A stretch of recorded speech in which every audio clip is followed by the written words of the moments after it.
దర్బార్ కార్యక్రమానికి విచ్చేసిన 13 పంచాయతీల తెలుగుదేశం నాయకులు, కార్యకర్తలు, అలాగే కూటమి నేతలకు అందరికీ కూడా ధన్యవాదాలు తెలుపుకుంటున్నాను.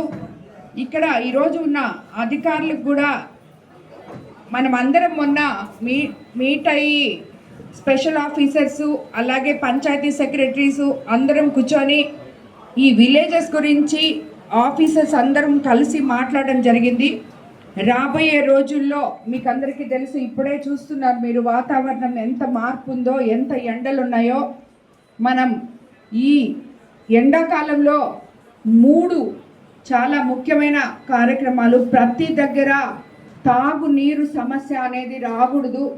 ఇప్పుడు కూడా నాకు చాలా అర్జీలు ఉన్నాయి, కానీ దానికి పరిష్కారం ఏందో అతి త్వరగా చూపించాలి. ఆ పరిష్కారం చూపించే లోపల ఎక్కడన్నా ఒక మోటార్ రిపేర్ అయినా, పైప్ లైన్లలో నీళ్లు రాకపోయినా స్థానిక నాయకులు కలగజేసుకొని అక్కడ వాటర్ ట్యాంక్స్ ఇమీడియట్గా పెట్టాలని చెప్పి నేను నాయకుల్ని, అలాగే ఆర్డబ్ల్యూఎస్ ఏఈ గారిని అందరినీ కూడా కోరుకుంటున్నాను.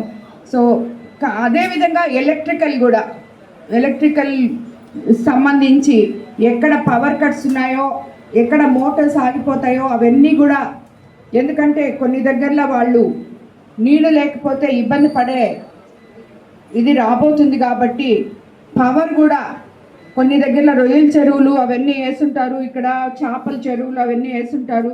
సో అలాంటి వాళ్ళు కూడా, రైతులు కానీ ఎవరు పవర్ కట్ వల్ల ఇబ్బంది పడకుండా దానికి కూడా మీరందరూ తగు చర్యలు తీసుకోవాలని చెప్పి కూడా మిమ్మల్ని అందరినీ కోరుకుంటున్నాను. అలాగే శానిటైజేషన్ కూడా ఈ ఎండాకాలంలో ప్రతి ఒక్కరికి జ్వరాలు లేకపోతే వాళ్ళకి ఏదో ఒకటి బాగాలేకుండా వస్తాయి.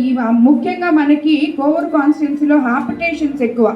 హార్పిటేషన్స్ మీద ఈ 13 పంచాయతీల్లో హార్పిటేషన్స్ మీద ఎక్కువ కాన్సన్ట్రేట్ చేయాలి అధికారులు అని చెప్పి కూడా మీకు అందరికి నేను తెలియజేసుకుంటున్నాను. ఎక్కడ కూడా ఎటువంటి చిన్న ఇది ఉన్నా, మీకు గవర్నమెంట్ శాంక్షన్స్ లేకపోయినా దానికి సంబంధించిన అధికారులతో మాట్లాడి అది అప్పటికప్పుడు